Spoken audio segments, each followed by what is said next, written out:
Hey, I'm Gunstar Hero 777 on here.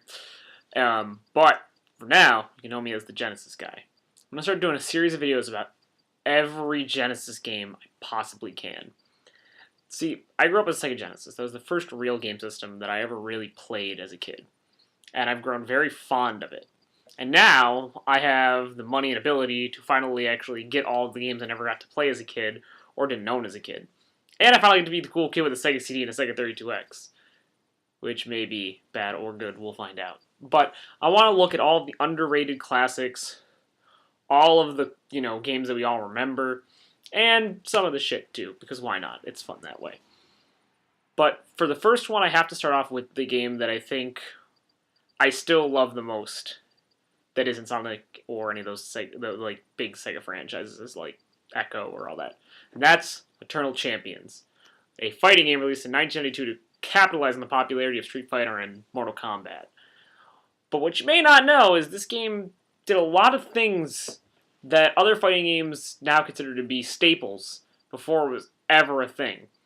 It was the first game designed for home consoles before it had an arcade port. There was no arcade port. This was it.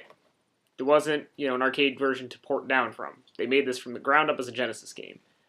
And now we're going to take a look at what made it so cool and innovative. When you first boot up Eternal Champions, you'll see one of the 9 contestants beat up the Sega logo, which is unique each time. It's randomized for one of each 9 characters. Like this one. But it's not until you hit the title screen that you really know shit's cool. Just listen to that theme. How are you not pumped? If you're not, ready to start fucking punching shit and just start going crazy and start button mashing like a madman, then I don't know what kind of music can get you pumped. This is one of the coolest main themes, and I wish it wasn't just on the title screen. I wish you actually heard it while you were in the menus and shit. I love this theme.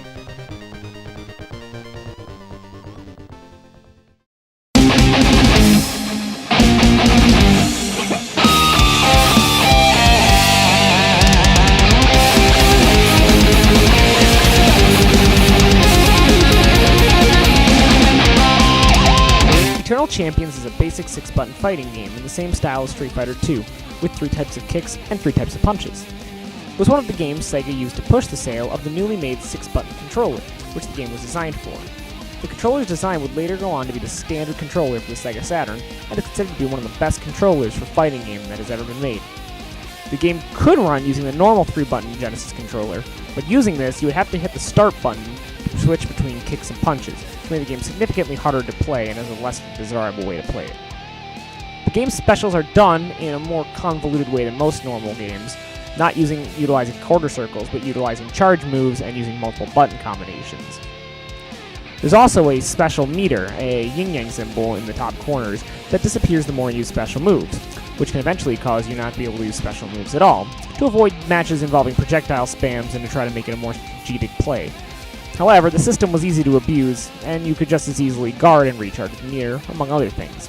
Many fighting game fans found the system to be unnecessary, and while a couple of other fighting games like Art of Fighting attempted the system as well, it never caught on and became a core fighting mechanic in any major franchises. The game modes themselves are your basic fighting game fare. Arcade, versus, training, nothing really special. In practice mode, you can set the number of matches, stage, handicap, speed, again, all very basic stuff. Though the game did allow for instant replays, which back then was kind of a nice thing, though it ran slower than the fight that was actually played before it. The game's story was a little bit more complicated than your usual, I'm traveling across the world to beat up people, or I'm beating up people to kill them. The game's story was that an entity, known as the Eternal Champion, brought 9 people out of their time, right before their death, to compete to have a second chance at life.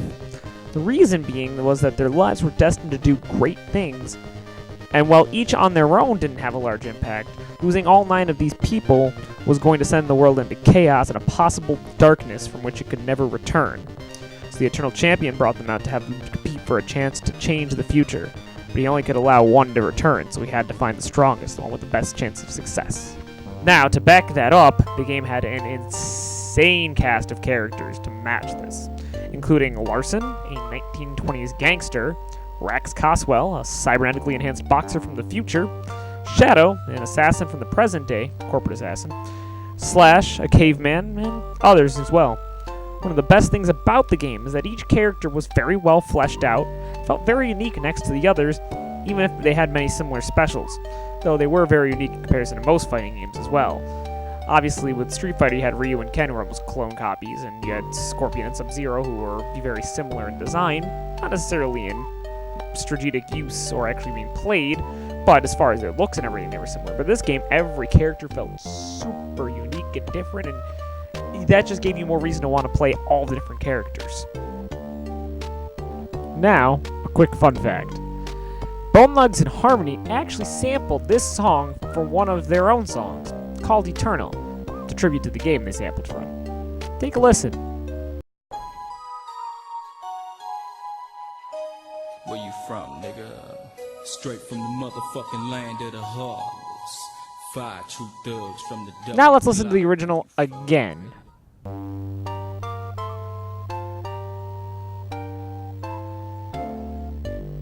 Pretty crazy, huh? Hardcore thug rap group sampling some random Genesis game. Now let's talk about one of the unique modes that separated this game from other fighting games, and that was the Battle Room. This is a mode where you could go head-to-head fight with the CPU or a second player, but with a twist. The mode had multiple hazards that could be activated that you would have to deal with during battle, including explosions, saws, fire, and more. Well, in all honesty, it was a very gimmicky mode that would really only hold an interest for a few matches. It was something so different from what you saw in other fighters at the time. And while Mortal Kombat in its later years and Super Smash Bros. Would also put these kind of different modes that weren't necessarily fighting game stuff, and even some fighters like Marvel vs. Capcom recently with its Heroes and Heralds card thing, would start to add gimmicks to mix up the action. And Eternal Champions, though, way back in '93, was one of the first games to do such a thing. Final thing to talk about in Eternal Champions, though, was the fatalities, or in this game, overkills. Back in 92-93, if you weren't copying Street Fighter, you were copying Mortal Kombat, and you had to have fatalities. But this game did it a little differently. Instead of a random button combination, you would actually have to hit your opponent into a certain part of the stage when you killed him. And when you did, it would activate what was called an overkill, which would basically be something in the stage killing the opponent. They were pretty cool. Weren't very gory, but they were cool, and it was a way for you to pull it off and be surprised while doing it. You didn't know it was coming back when you were a kid. You didn't have the internet unless your friends told you about it. So that was a very cool different feature. It allowed you to experience something new without really having to remember these crazy button combinations and everything. You could experience it with your friend and be like, whoa, what was that? How do I do that? And that was one of the things that I remember experiencing as a kid when I first played this game, was just having that moment of, what did I do to make that dinosaur come out and bite this guy in half? Really cool.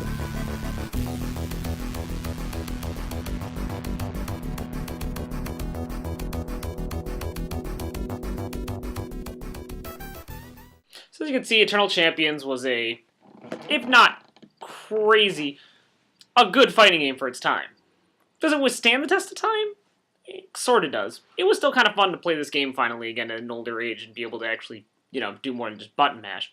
But the control style's still a little weird for nowadays, and, it's still kind of bare bones now when you compare it to most fighting games. But back then, to me, and still today, I'd say it's pretty cool for 1992 terms. Of course, it just doesn't have the zing it needed to be a classic. But there was a sequel, Eternal Champions, Challenge of the Dark Side. But we'll look at that in another episode. Until the next time we look at a game, it's the Genesis guy, and fucking I need a catchphrase. Till next episode.